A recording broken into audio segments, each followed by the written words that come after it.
10,000 பேர் நிலத்துறைக்கு போயிட்டு இருப்பான். அப்ப இதெல்லாம் தடுக்க வேண்டிய பொறுப்பு நாட்டில் இருக்கிற அதிமுக திமுக ஆட்சிக்கு இருக்கு. நீங்க செய்யல. நான் ஒரு ஆள் எம்எல்ஏ உள்ள வந்து நீங்க செய்ய வைக்கல, செஞ்சிருக்கேன். இது உங்களுக்கு தாங்க முடியல.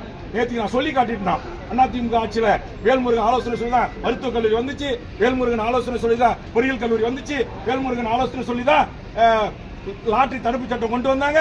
அதே மாதிரி மணல்குமாரி அரசுரிமையாக்க நான் சொன்ன உடனே 2 கட்சிக்கும் சேர்ந்து இருக்கிற சேகர்பாபு போன்றவர்களுக்கும் இங்க சொன்ன இவங்களுக்கும் உதயகுமார் போன்றவர்களுக்கும் அப்படியே பத்திக்கிட்டு எரியுது. ஆமன், நீங்கள் தமிழ்நாட்டை ஆண்ட போது செய்த தவறுகளை சுட்டிக்காட்டுவேன், நல்லது செய்தால் பாராட்டுவேன்.